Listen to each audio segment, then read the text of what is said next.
Hello, all, and welcome to that Inbox Army podcast. I'm your host, Scott Cohen, and with me is the Timon to my Pumbaa, Garen Hobbs. Garen, how you doing? Giving the stash life a try here, Scott. Everything The good? stash, it's not a good look for me, but it's looking good on you, my brother. So, Stashing ain't it's easy. yeah, it's been a minute. It has been a minute since we've done one of these podcasts. A lot has been going on in the email world. We've all been busy. And somehow, for a channel that's been around for 50 years, where all channels get easier, email just gets more complicated. It really We're does. going to, it really does. We're going to jump in today and discuss how email marketers should be thinking about deliverability, strategy, engagement, and its fit within other channels. And we've got a great guest to discuss these topics with between her time at ReturnPath, running deliverability at change.org, serving time as a postmaster at Synacor, consulting on deliverability at SendGrid and Digital, and her most recent gig at Intuit MailChimp. Today's guest has seen some things in her nearly 20 years in the email and digital messaging space. Joining us today is digital messaging expert for hire, Tanya Plaza. Tanya, welcome to the podcast. Well, hello. Thanks for having me. Great to have you Absolutely. here. That's quite a list of places you've been. I mean, some big jobs. I'd love to learn more about people's stories. So tell us about your journey to today. Yeah, it started with uh, getting an entry level role at ReturnPath. We all know, or some of us are aware of ReturnPath back in the early days, as an account coordinator. And when I was asked, "What do you know about email?" I answered, "You write a message and hit send." And that was my knowledge of email and how it worked when I first started in 2008. And it really just grew from there. I was able to get kind of an email education in a world where you can't really get that education unless it's on the job. They really took the time to teach me the different pieces and parts of how email works and the strategies behind digital messaging in general. And it just gave me a good foundation. And I have Return Path. And in those early days, I have those folks to thank for that. And then, Awesome. you know, it was a great basis. And going from there, I was able to get some more experiences with being postmaster, working as going brand side with change.org. And then, I've spent the bulk of the last decade at Digital managing their sending for both email and SMS and the infrastructure, the deliverability, and the making sure that it was being used by senders to do the things that it should be doing and not Yeah. eroding consumers' trust even more, by, eroding their trust and ability to see email as a safe channel. You've I've been to always some been incredible. curious. Yeah, I've always been curious. Sorry. What is a postmaster do? I It's a think of like Wilford Brimley as the postmaster general in that Seinfeld episode where Kramer refuses to get the mail and it's like you got me off the gall. He's all mad about it, but like what does a postmaster do? you And do know, you get a that gavel? that part of my career, it really to be a postmaster, what you're trying to do is limit the abuse that is happening on that platform, as a mailbox provider. You're looking to make sure that the users that are using your platform aren't being compromised. You're making sure that spam isn't being sent from accounts that have been set up for malicious purposes. You're trying to, play this game of whack-a-mole almost. There's a strategy to it. There's definitely tools out there that can help, but it is really just trying to see how you could most most move the needle by catching the most malicious senders as possible in one go. But it's hard going because a lot of spammers are out there. But that's really what my time was spent at Synacor doing. Excellent.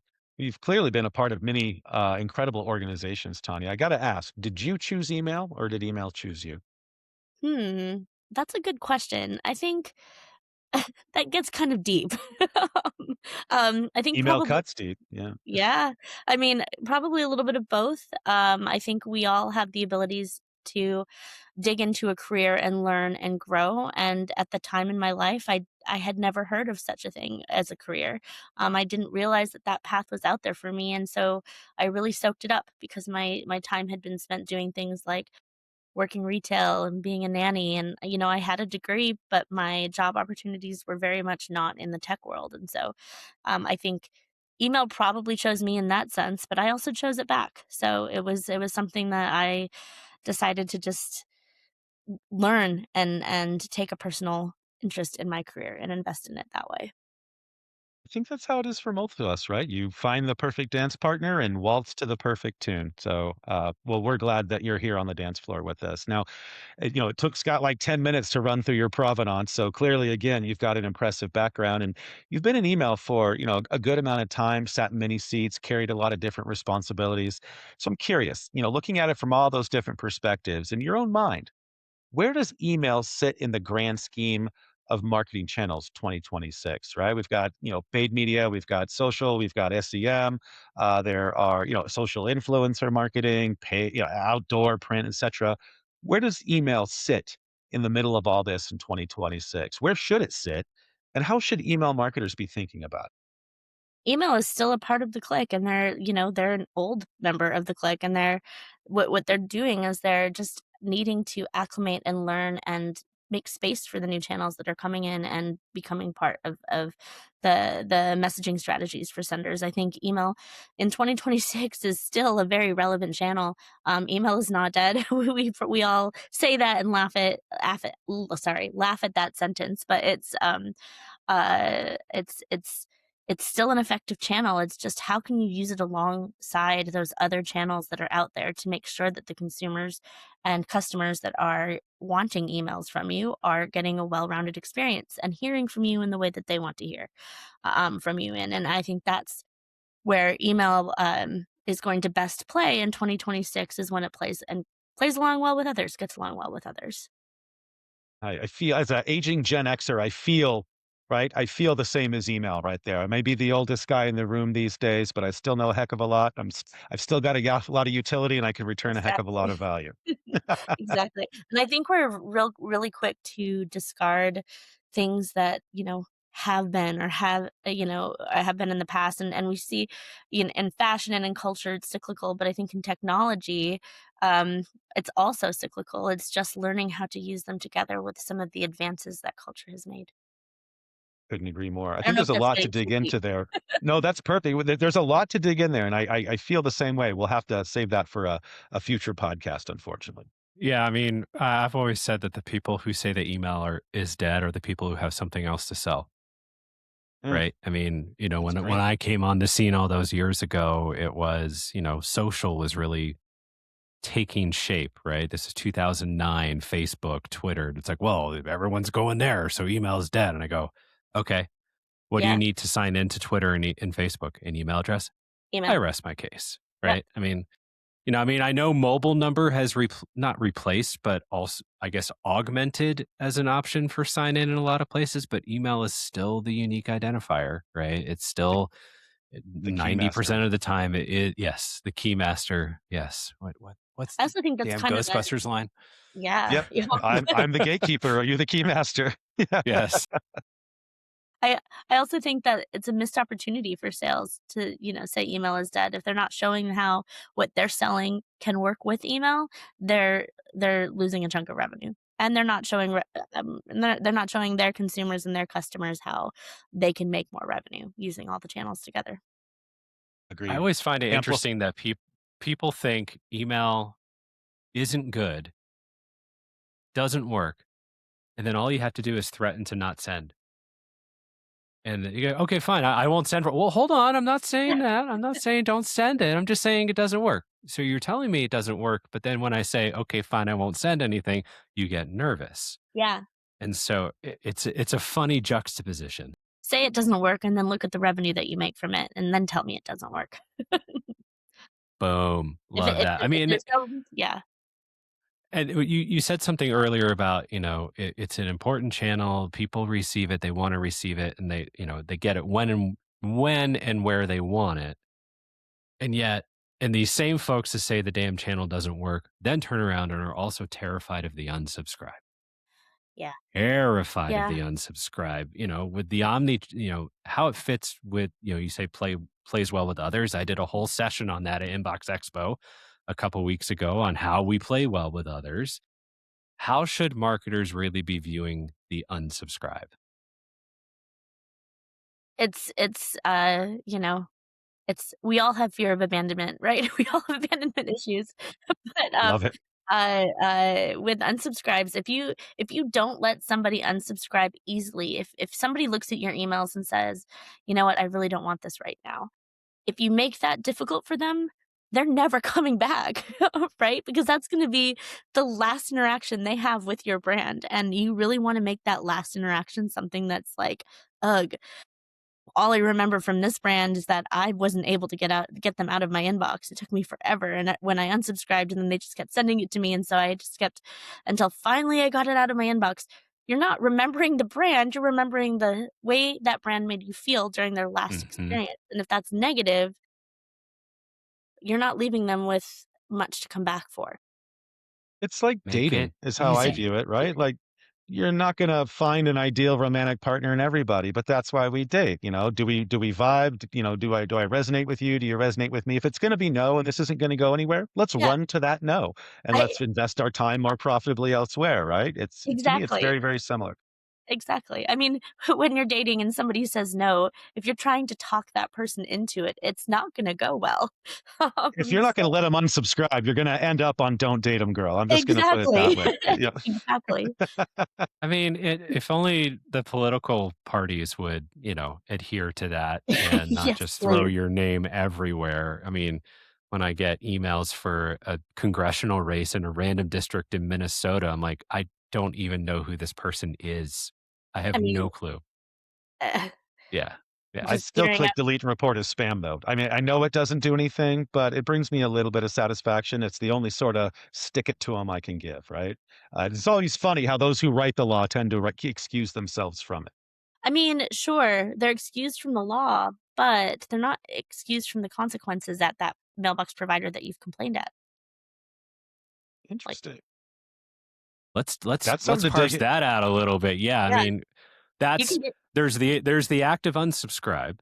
mhm, And then there's always the people go, there's legal and ethical things, right? So you may like if you have absolved yourself of the legal mhm, piece of this, there is still well, yeah, there's what the law says, and then there's what Google says, right? And there's what mhm, Yahoo says. So let's dive into that a bit more because yeah. I've said for years, unsubscribe or spam complaint, you want an unsubscribe.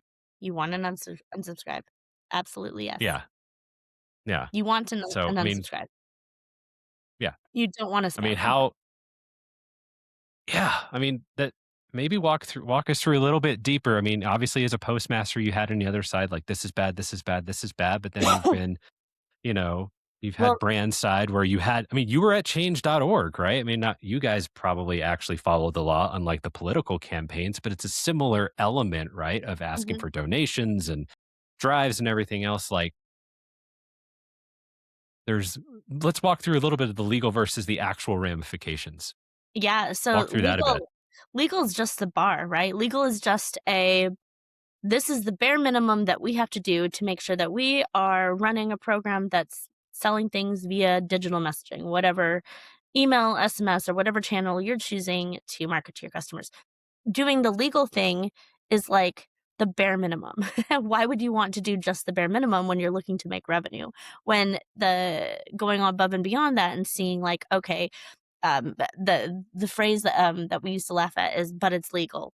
So that's like Uh, a lot of senders, a lot of marketers, not there are some that are very like us that have been in the industry for a while. We understand, we know the impact of unsubscribes versus complaints. We understand what the consequences are, but some people just genuinely do not have that experience, and so it's a piece of, but it's legal, and you're right, it is legal. When, it is legal to do things that don't always bring us a positive end, and to not to rely on that doesn't mean your consumers or your customers are going to see your marketing message, because if you're doing it in a way that's building your reputation to show that you're not sending wanted things, then the mailbox providers and those that are delivering messages are going to make their decisions based off of what what their the people they're concerned about based on how they're acting, because they don't care about, they do care about the sender. That makes it sound callous,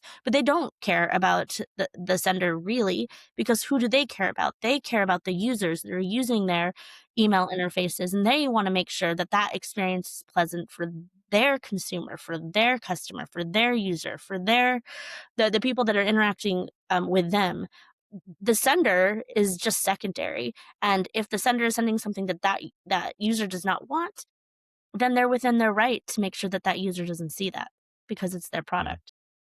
I hate that it's a legal argument. I get that all the time in chatting with our clients and prospects, right? Squatting is legal in most places, but I can't imagine, I don't know a single person who would be come home and be super pleased to find somebody squatting in their home, right? So there's Right. what's legal and there's the impact of what's Mhm. legal as well. And as I explained to folks, adhering to the law when it comes to email, um, just keeps you out of a courtroom. That protects you from litigation. It doesn't, put you a single step forward in terms of getting your messages delivered to the end. Mhm.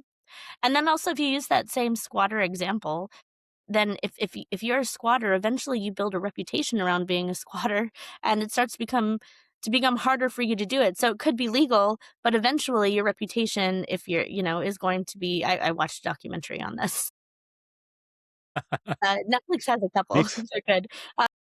Uh, uh, Eventually, you do build a reputation, and you do get known for the actions that you've taken, and the same goes for how you send marketing messages. Yep. Next thing you know, you're being called out on a show on A&E on a Tuesday night, right? Exactly. I think I watched that same documentary as well, Tanya. Nice. Yep.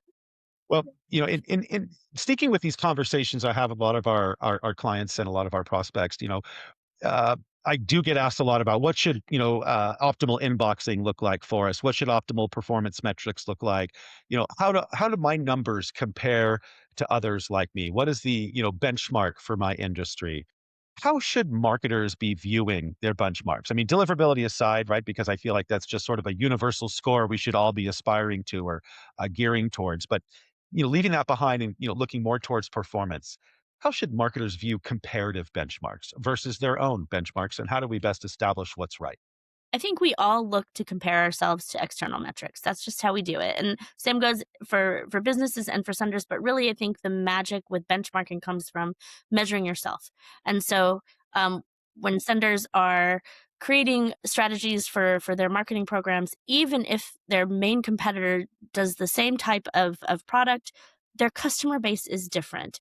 Your customer base follows your brand for a reason. And so you want to benchmark yourself against yourself so that you can make sure that where you're making changes, you're seeing improvements.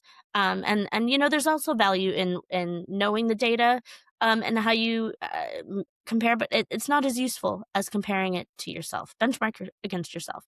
Make sure that you are testing. Make sure that you are looking at how your recipients are responding to you, and keep that track of that over time. And actually, I wouldn't say just time over time, but do it like season over season too.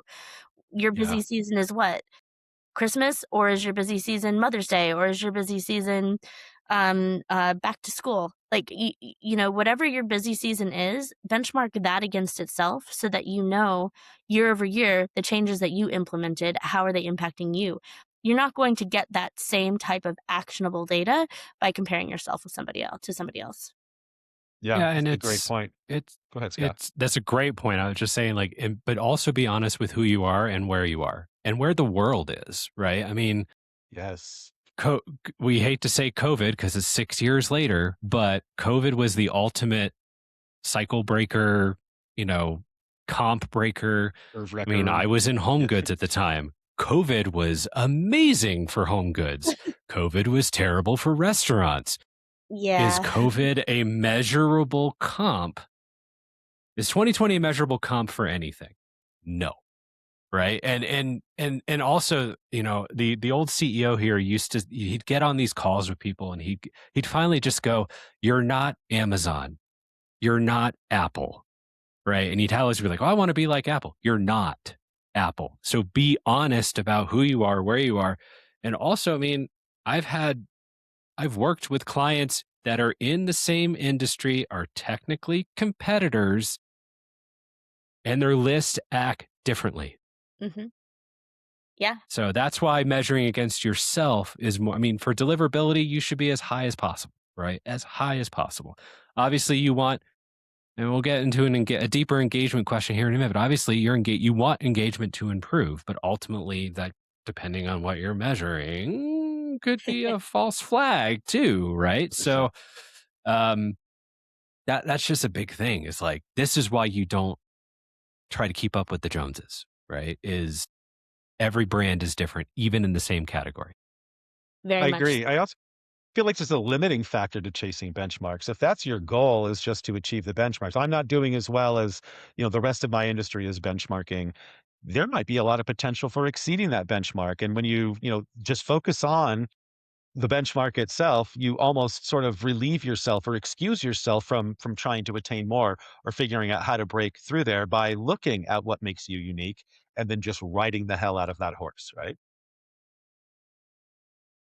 I mean, let's get in the data, or let's get into engagement, right? Garen is very passionate Too about passionate, the some might say. concept of what engagement really is. I did a few, well, this was the one question interview I did for a few folks at Inbox Expo a couple weeks ago, and now it's your turn. You know, what does engagement in email and maybe omni-channel, what does engagement really look like in 2026? What's it mean? Engage Yeah, What does it mean?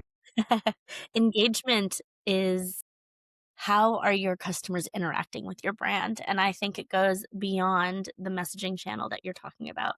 You have to look at all of the different ways that they are interacting. We have, as deliverability folks, as working with email, working with SMS, there's a lot of things that we can look at to assess a channel's effectiveness. And that would be traditionally called engagement, right? Opens, clicks, that kind of thing. But those in and of themselves are not a really great definition of is this channel being effective or not, because we're not working towards getting inbox placement or getting opens. That's not the goal for the most part. It is for some programs, but mostly what is the KPI of your business is and you want to be achieving that KPI.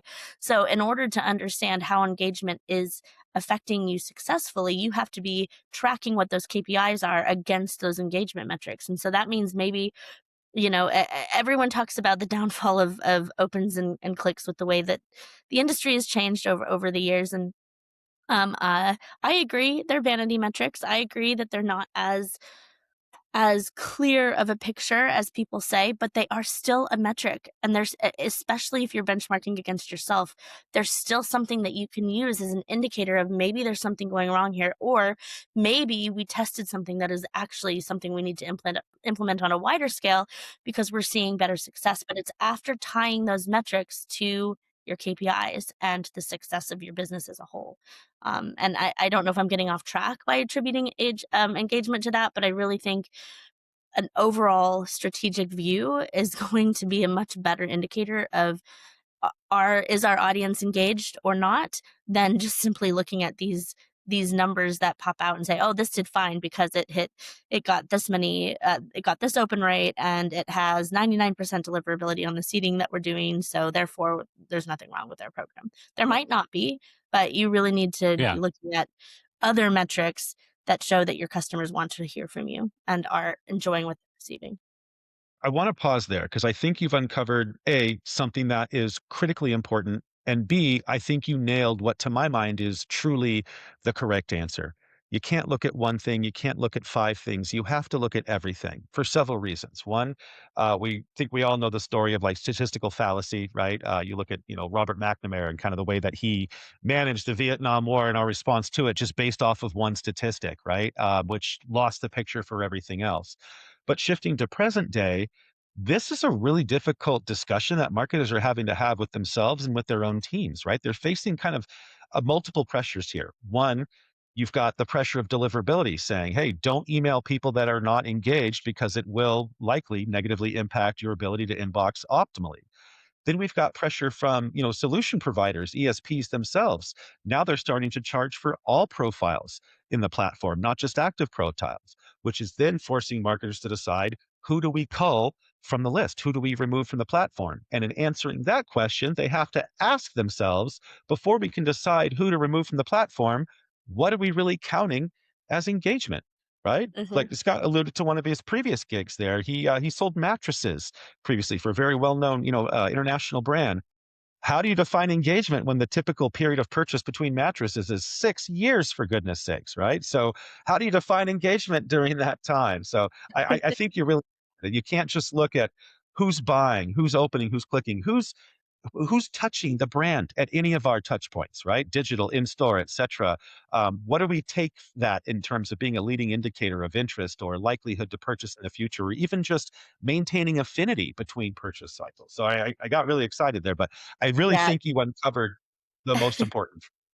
Well, I I think mean, you at the root of it, it's desired path, right? it I is. mean, so what's the end goal? If the end goal is to sell T-shirts, you send an email about T-shirts. Do you sell T-shirts? That's what you have to answer, right? I mean, Exactly. and who bought T-shirts? Who looked at T-shirts? Who glanced at T-shirts? Like, I mean, Who came but back for a second ultimately, yeah. And who came back for exactly, right? I mean, and you also, again, coming back to being honest about who you are and what you do, it's, a mattress, right? How I'm not going to make a mattress sale every day. I saw a clip with Eugene Merman, the comedian, a little bit ago, where he said, he was doing a Montessori school application, and he's like, I think they're asking how much money I have, and his joke was, I have enough money that I could buy a new mattress every day for 3 days. And I thought that was, but that's not your normal consumer, right? For what you sell. Whereas, the Amazons of the world, they get multiple purchases out of me a day, which I hate myself and love myself for at the same time. So, but it really comes down to desired paths and desired actions. And that may not, obviously, the top one for most of what we do is what we would deem some form of a traditional conversion. It's a sale or a download or something. But what are those other things that might link into that? And that's not just channel specific. I mean, I did a whole session on why email is a best friend. I did a whole session last year on why last click attribution sucks. So, I mean, I have passion about it too. It's like it's that, you really have to know what to attribute your customers with and the line there because if we talk about the success of email and deliverability, and the value of a recipient, every business is going to be able to find that line where revenue and age crosses, and then it just becomes irrelevant and disrespectful to continue to email people after that point. But until then, revenue is coming in and they're showing they want to receive emails. And maybe not just email, digital messaging via other forms. You're leaving money on the table if you're not paying attention.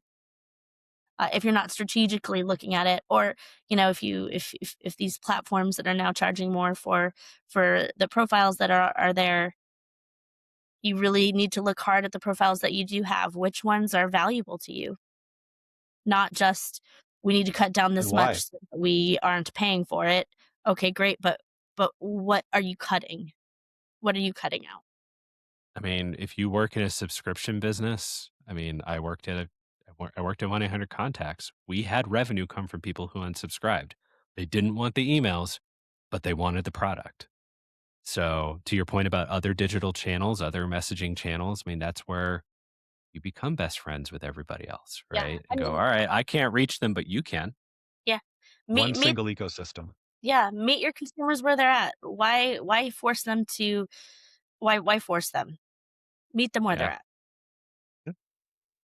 Well, we don't have too much time left, and we definitely have to lay some time upon the altar of AI here. It can't be a podcast, these days without talking about AI. So, Tanya, I'm curious, what are you seeing in terms of email marketers leveraging AI, right? I see a lot of most folks running around with a solution looking for a problem. I see some folks with a problem actively seeking how AI can provide a solution. In your opinion, what's worth the squeeze? What's not? AI really is, uh, it's here, and we can't look at it and say we're not going to use that. So as marketers, as people, using digital messages for commercial purposes, we really have to understand are we how are we going to use it in a way that keeps us in line with the technology that's coming out there. And I'm trying to choose my words carefully because right now we don't really know what it's going to look like this time next year based off of AI. And I think we are going to see a Sure. lot of changes. And because we can just go in and ask Claude or Gemini and just say, or have them do some creation for us. But what I think AI doesn't do, and I think this is where is it okay that I talk about the recent layoffs, Please. not just not just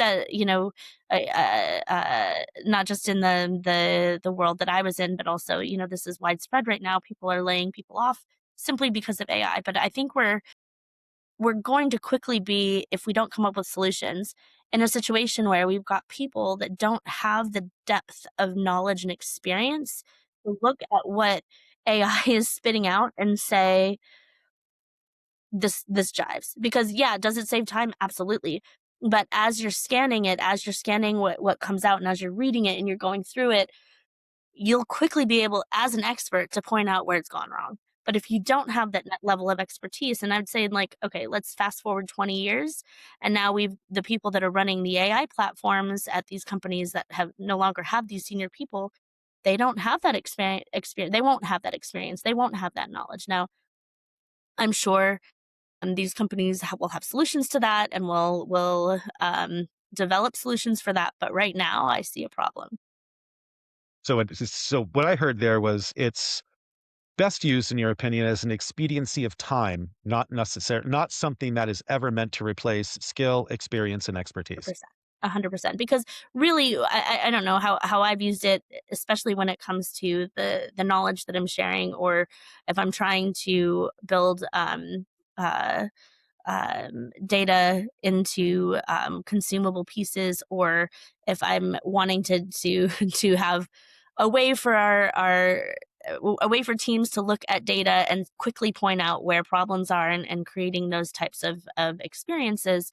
Um, Everything that I've fed into it are my words. So then when it comes back, I'm able to go back and say, okay, um, uh, this has given me X, Y, and Z, but I really want this to be included. And can you change the tone to make sure that it's in line with my regular writing, and not just writing, but can you also make sure that the data that you're displaying that I've asked you to build this chart for, can you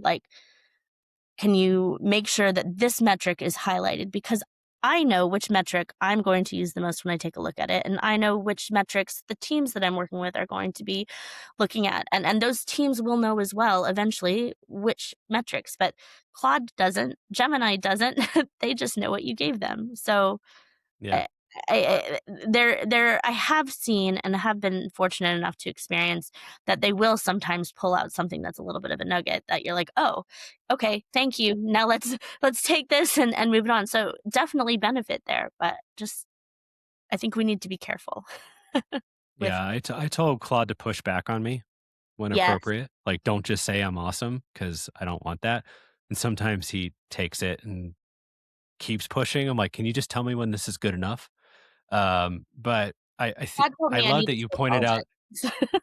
Yeah, I think you pointed out the whole skill set thing and knowing when it's BS. I mean, we just had, what was it? The German courts this week came out and said that the AI overview from Google had liability for it being wrong, Mhm. because it wasn't just search where you can go, hey, it's just pulling stuff up and you decide. It was, you're taking that and making a decision on what it all means. And that is something that a company can be liable for. Then there's the ones where it's chatbots giving refunds and the company doesn't want to do a refund. So they try to claw it back. And the courts are going, no, that chatbot is you. You have to abide by the decision it made. And so there's all of those pieces. I think the other piece that we're maybe not there, but plenty of people are talking about it, is when the compute cost comes due for AI. Because right now, a lot of us are living off of a $20 a month Claude or free version of ChatGPT. At some point, your free version will be one chat with one prompt, and that's it. Everything else is going to be paid. And we're already seeing companies clawing people back because the people are cheaper than the tokens now.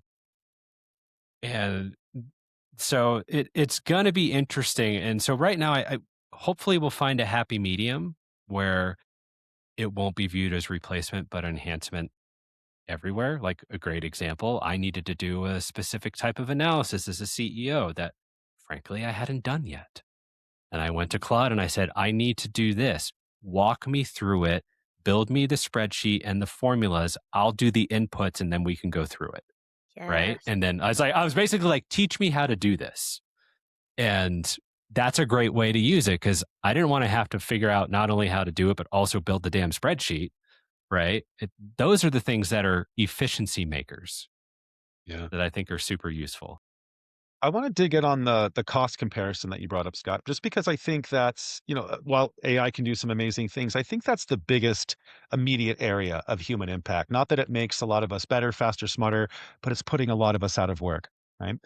I I think you've got a great perspective there. I don't know that I can agree with it, and not because I disagree with it, but I can think of two corollaries, and neither of them are the same, right? So first is industrial revolution, right? Machines came along, water power followed by wind and steam and all of those other things as well. And what took human hands weeks or even months on a loom was now done in the space of an afternoon times X, right? Once folks had automated. At that point, human capital was never cheaper than the cost to run the machines. In fact, the value of human capital shifted to training folks up to run the machines and build machines and make them better, faster, more efficient, and serve the machines, et cetera. However, I look at then switching away from human capital to the cost of technology and how it's likely to increase. I also think you're right there as well, right?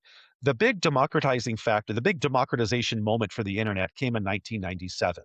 And that's because AOL decided to make um, internet access unlimited for the low, low cost of $20 in 1997 value. Prior to that, we were all on credits or minutes or per message and things of that nature, right? So it hadn't proliferated very, very deeply, right? Just to those who could afford it. Fast forward now, almost 30 years later, it's almost 2027. The cost of our internet is probably somewhere between 80 and 100 and something dollars for our internet access, right? Mhm. Of course, now it's about access to a lot more than just internet. It's powering our entertainment and our streaming services and things of that nature. But yeah, we saw in the space of 30 years, the cost of that jump at least four, in some cases, five, 6x, right? It'd be silly for those of you for those of you who do think so, to think that it's not going to happen to AI as well. Yeah. I It's hope going. that's true. I hope that's true that yes, it'll go up in price, but I mean, you've got people who've literally spent $5 billion in tokens in a month. Mhm. Crazy. It's insane. It's the crack dealer model. First hit's free, right? Once you're hooked, Yeah, the rest of them are going to yeah, cost. The yeah. rocks are going to cost you. So I Well, think it's here. How it rolls out will be interesting, and how the cost structure rolls out. I mean, Anthropic and OpenAI just did their IPO filings in the past couple weeks too. We're going to go from $20 to $100 in the next 6 months, right? And that's just for the basic usage, not the business usage necessarily. So it's gonna get and people, especially now, don't like to pay for things. So it's gonna be interesting to watch. You'll be if you do nothing with it, you'll be left behind. mhm. If you do Yeah, everything with it, you're gonna hit a limit really soon. Yeah. Yeah. you are. We're all drunk on the freemium. Well, and Premium. and and I know we were just talking about AI and a lot of the evolution of AI and where it's going to go, but I think there's also some practical uses for marketing, and I hope it's okay that I'm jumping in with this, but, Yes, Please. please. While you're Talk here. us off the ledge. I don't, I don't have the information in front of me to look at right now, but I don't know if you're familiar. You know Alice Cornell. Yeah. Oh, yes. So, and I hope it's okay that I'm saying her name on here, but I wouldn't be. I have to give her credit. So we just had a conversation over the last week about some specific questions around how do we help marketers who are saying how can we use AI strategically and how can we use it in a way that's smart and intelligent and I'll have to send you what we were able to come up with. But there are some actual steps that can be taken, things to keep into account, and then steps that marketers can take to use AI effectively and make sure they're doing it in a way that's going to build their strategy and not put them in the possible pitfalls that could come from just using it without a strategy in place. So Yeah, we'll get you I'd love 2 to take on. a look at that. Yeah. Yeah. Yeah, we'll I'll send take it a over. look. We should get the 2 of you on and we'll chat through it. That's some good stuff. I want it to be useful, right? I really do. And it is in some cases, and certainly, what's the old joke? I want it to do my laundry, not do my job. Yeah, it'd be great if AI could do my laundry and my dishes and the chores like that, but we don't have the Android robots yet, so One day, They're one coming. day. They're they're coming. coming. Commander Data. See, my view, I hope, is that we go Star Trek universe with all of this, right? I mean, Mm. the Enterprise, you still had people at the controls, the computer was augmentation and all of these other things, but it was still people at the end of the day. And hopefully, and then we mostly got along, which would be great. I think it has to be. I think it has to be, right? And I love that you use the Star Trek example because I think about some of the history of the space program that I've read, right? It's true, we didn't put mankind into space, humankind into space until the 60s themselves, right? But through the 50s was all of the planning, the foundation of engineering for the space program. And you had so many engineers and scientists arguing for unmanned spaceflight. It is so much easier to put something in space if it doesn't have to have life-sustaining capabilities, right? And all of these other things that are just the requirements of our even just basic, most primitive existence outside of Earth. And the thing that and we could do it a lot more cost effectively. We probably would have been able to get there 10 years sooner. But the answer that came back was, if humans aren't involved, nobody's going to care. Nobody cares about going to space. Nobody cares about discovery if humans are not at the forefront of them. So it doesn't matter, right? I think we're going to see the same with AI. I hope we see the same AI because I am not prepared for Skynet. I, for one, welcome our robot overlords, but All your base belong us.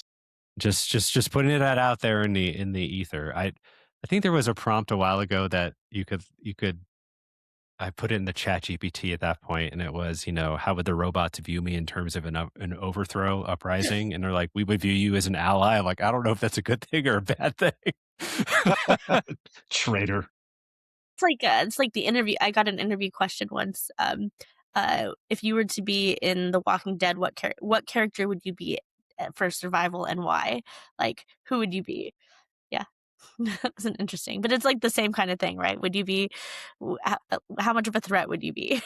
I mean, Speaking of interview questions, I've definitely gotten the if you were a superhero, who would you be and why? I've gotten that one. Yeah. I didn't get the Walking Dead one, which is good because I haven't watched it. But I did yeah. send you one yesterday, Scott, that someone had experienced an interview and they were asked, prove that you are not just 100 snakes inside of a hollowed out man. Well, you Ooh, saw my answer to that, right? I did. Yeah. The burden of proof is upon the accuser, at least in the US. French justice system, you're guilty until proven innocent. So I you was like, have how does one snakes. prove that? And why is the Yeah. burden of proof on me and not the interviewer? You have suspicion, you prove it. yep. You are the snake, sir. Takes one to know one. Oh man. I can always end on something childish. I know. All we could I'm just go, like deep in yeah. thought on this question now. How would I answer that? I don't know. Yeah. Yeah. If you have an answer out there, podcast listeners, how would you prove that you are not a snake, 100 snakes in a hollowed out man suit? I want to But see then these answers. They could be scientific, existential, philosophical. I want to know what people have to yeah. say to rebut that question. Well, I want that question so that when it gets to the portion where they're like, "Okay, do you have any questions for us?" I can ask what the motivation of that question is and what they're gleaning from the people that they're asking that question. Yeah, kind of sounds like a question of a hollowed out man full of 100 snakes might ask, Like, right? I'm not To throw yeah, the like heat off of I'm themselves. I'm exactly. just saying. I'm just Like, saying. I'm not doubting the question. Ask away, ask all of those kinds of questions, Yeah. but I'm curious, like But what drove that question, right? Like exactly, that's exactly. yeah. Like usually people ask questions like that because it's happened. Right? And they're And then I want to know Usually. how it happened and how you found out. Oh, man. Oh, you know what? Let's end there. That's perfect. Let's just end on a We hundred can't top snakes in that. a man suit. I mean, there's nowhere to go from here but the end. Tanya, it's been so great having you here today. Where can people find out more about you? I'm on LinkedIn, Tanya Plaza. There's probably more than a few of us, but, you'll tell from my experience who I am, and that's really where I am, LinkedIn. Fantastic. Thank you so much for joining us. Thank you, our listeners and watchers, for hopefully tuning back in. If you want to learn more about us, Inbox Army, it's inboxarmy.com. Till next time, be safe and be well. Here's all.